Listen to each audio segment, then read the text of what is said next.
For several months now, you've been hearing a lot about Volkswagen's new Golf and Jetta, about their success in Europe, and the value they offer the American consumer. What you probably have not heard or read about, however, is very much product information about the cars themselves. Hello, I'm Jan Radcliffe, along with Roger Weber, welcoming you to a very special edition of the Volkswagen Communications Network. This is the first VCN service release, and in it we'll begin providing you with your first look at the new 85 Golf and Jetta. We'll take you to Germany for a short tour of the Wolfsburg assembly plant, where the new Jetta is being built. Briefly review some of the improvements that have been incorporated into both cars. And we'll show you some new service adjustments. Also, we'll briefly review the service literature that has been developed to support a successful introduction. Best of all, today's program is just the beginning. The Volkswagen Communications Network will bring a number of additional service presentations into your dealership, including one on Golf and Jetta's new CIS electronic fuel injection system. Obviously, we have a full agenda, both for the future and for today. So, let's get started with today's program by taking a short tour of the manufacturing facility where the new Volkswagen Jettas are now being produced. The vehicles you'll see in the upcoming manufacturing report are 1985 Golfs, destined for sale in Europe. The manufacturing techniques being used to assemble them, however, are the same ones that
installs before going on to the next.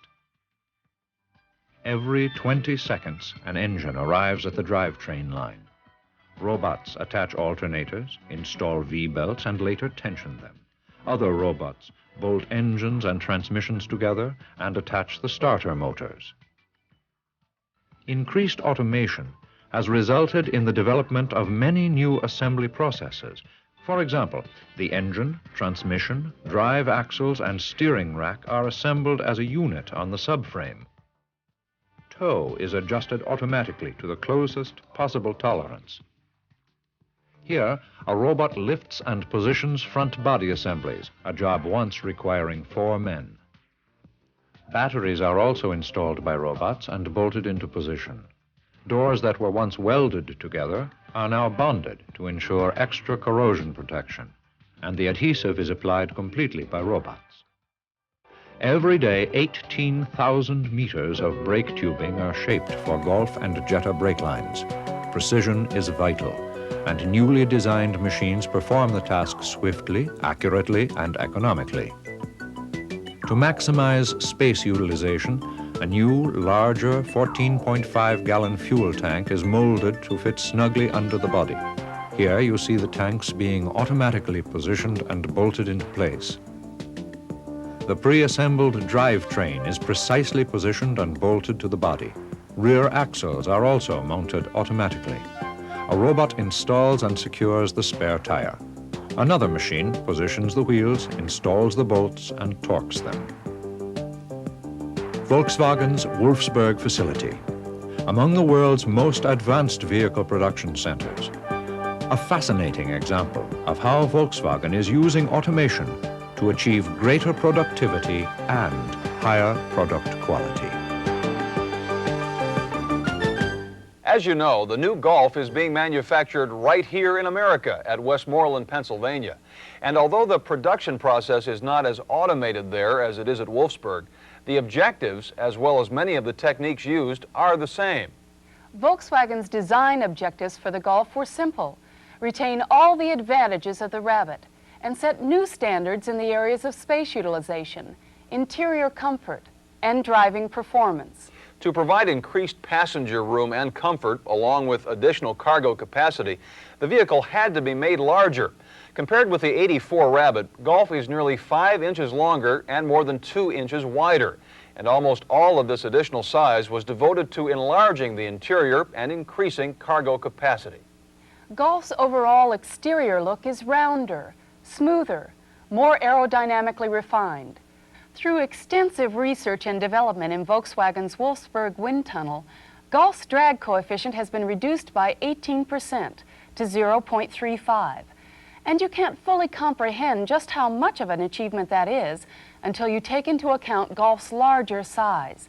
The front end is more tapered to help improve air penetration and distribution. The windshield angle has been increased.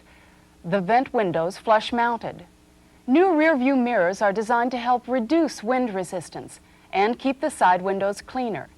Golf even has new air channeling plates in front of the rear axle to help improve underbody airflow. All available engines for both the Golf and the Jetta have been improved.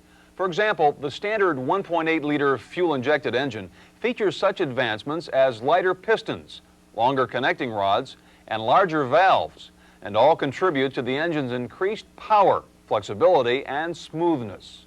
The air intake system has been rerouted to draw air from the right front fender well, increasing the available space in the engine compartment. And the use of hydraulic lifters for all gasoline engines not only helps reduce engine noise, it eliminates the need for 1,000-mile maintenance checks and routine valve adjustments. As mentioned earlier, the new Golf and Jetta share a vastly improved fuel system. Among the highlights, a new 14.5-gallon molded plastic fuel tank that increases fuel capacity by 40%. Shaped to take maximum advantage of all available underbody space without affecting the luggage area, the new tank greatly expands the cruising range of both vehicles. Additionally, the expansion chamber and venting system are integral parts of the tank. During normal operation, the fuel tank is vented through the breather valve to the rollover valve, which is now located at the top of the tank near the filler neck. To gain access to the valve, the circlip, tank filler cap, and rubber boot must all be removed. Additionally, a two-way pressure relief valve is incorporated into the filler cap to prevent pressure buildup. Also new is the fuel pickup and sending unit assembly. To prevent fuel starvation during cornering with low fuel levels, all gasoline engines have a transfer pump attached to the sending unit. To remove the transfer pump and sending unit, unthread the lock ring and remove the pump and sending unit assembly. Notice that to ensure that the pickup unit can draw all available fuel from the tank, the lower portion of the sending unit is spring-loaded against the bottom of the tank. During reassembly, be sure that the seal is installed separately and pushed completely into position. Finally, align the arrow on the sending unit with the mark on the tank. This will guarantee that the fuel gauge reads accurately. Tighten the lock ring, reconnect the hoses, start the engine and check for leaks. Golf and Jetta also use a totally redesigned mounting system for the engine and transmission. First, the number of mounts has been reduced from 4 to 3. The 3 new mounts are much larger in size and are strategically located for greater strength and increased noise isolation. And the need for service adjustments has been eliminated. The biggest story here, however, is the new hydraulic transmission mount. Consisting of a rubber element in a metal housing, The bottom is a hollow chamber filled with a special silicone fluid. A metal plate with metered openings is attached to the bottom of the rubber element and moves up and down in the fluid like a shock absorber valve when the mount is subjected to loads. Its advantage is that it can be both soft and hard. During low-frequency vibration, such as that encountered when shifting or accelerating, the mount has a greater degree of stiffness because the fluid restricts the movement speed of the metering plate. However, during sharp or high-frequency movement, such as that generated when the vehicle is idling, the mount is very soft and absorbs oscillations by the movement of the plate in the fluid. When installing the engine and transmission assembly, it's important to follow a specific sequence for tightening the mounting bolts. The two rear mounts should be tightened first, the front mount last. This ensures proper alignment of the mounts and prevents stress that might cause unnecessary noise. The lower control arms of the front suspension are mounted with new and uniquely shaped bonded rubber bushings that permit longitudinal movement of the front wheels. By allowing the wheels to move slightly forward and backward during acceleration, braking, and travel over rough roads, wheel alignment angles are kept constant, providing optimum road handling capabilities during a variety of driving conditions.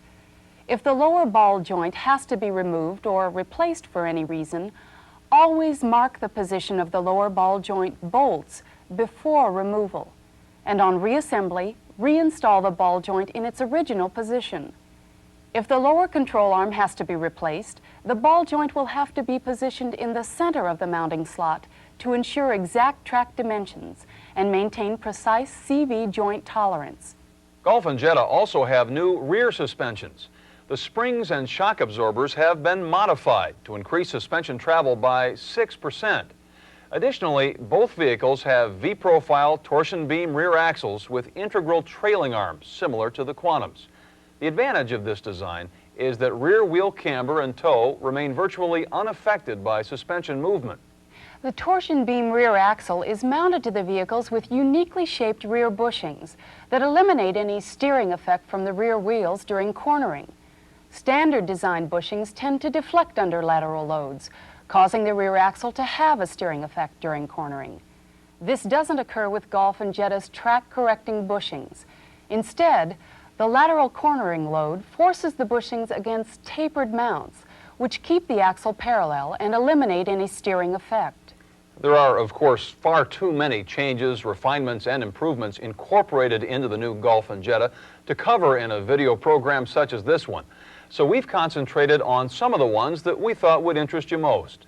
There are also a number of new service adjustments, and for the next few moments, we'll begin to familiarize you with some of them and the special tools you'll need to make them. To improve the interior appearance and the durability of the vehicles, Golf and Jetta have a new molded one-piece headliner.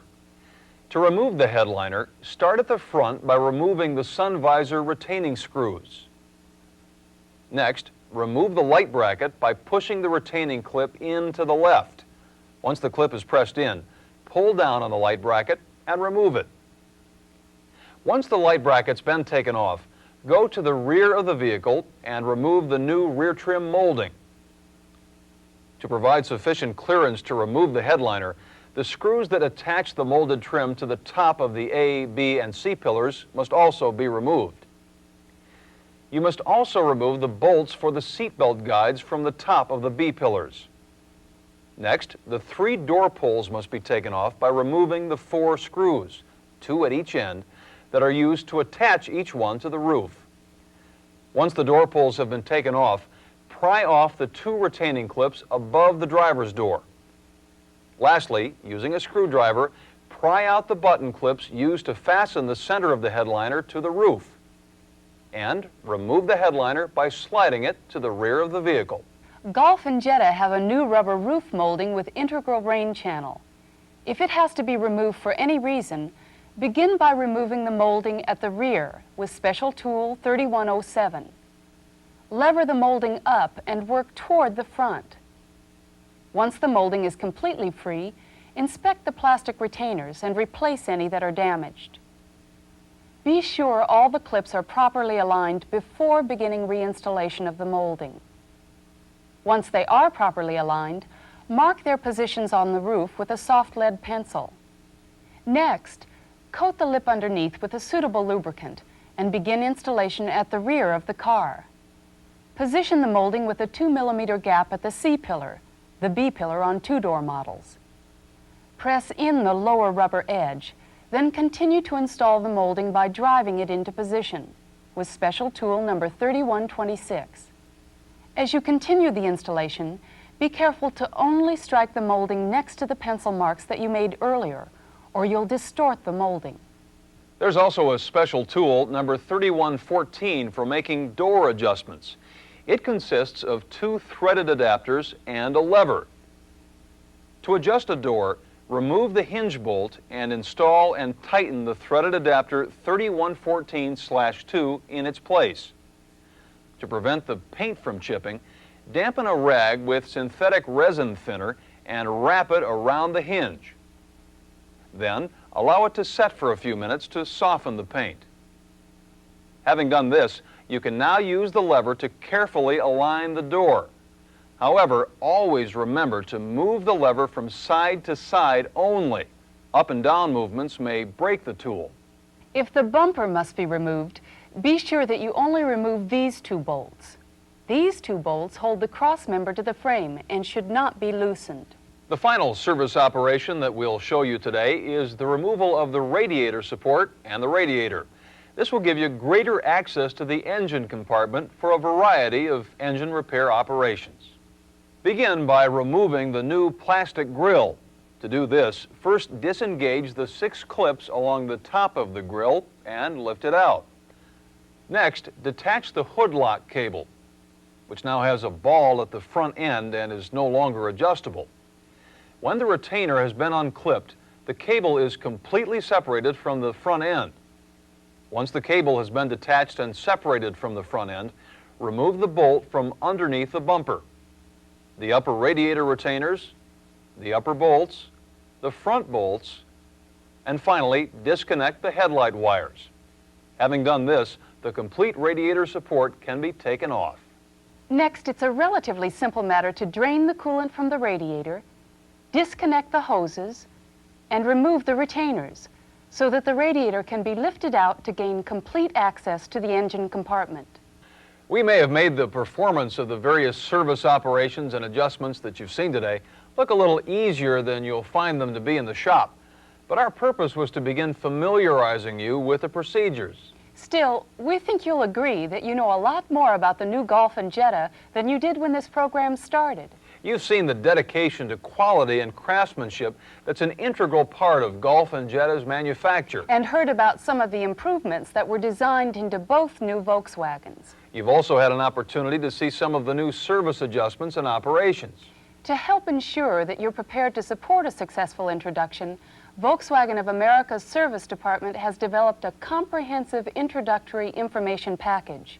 There's an introductory service information book, an illustrated guide to Golf and Jetta's many technical features, together with complete explanations of their mechanics, functions, and customer benefits. A maintenance and adjustments book that provides the specifications and procedures needed to perform the basic service checks that are an essential part of proper pre-delivery inspection, as well as procedures for performing other vehicle adjustments during scheduled maintenance. Also included is a wiring diagram book with a simple circuit-oriented format that will be invaluable in troubleshooting and repairing electrical problems, as well as an operational and testing guide to the new CIS electronic fuel injection system. Finally, you'll have a complete service repair manual, microfiche, which provides all the details and procedures needed to perform more complicated and involved repairs. As promised, today's program has been a full one. And we're looking forward to bringing you more service programs in the future. And Volkswagen of America is counting on each of you to make the commitment and follow up with the effort that will help guarantee that the new Golf and Jetta are among the most popular and the most successful Volkswagens ever brought to market.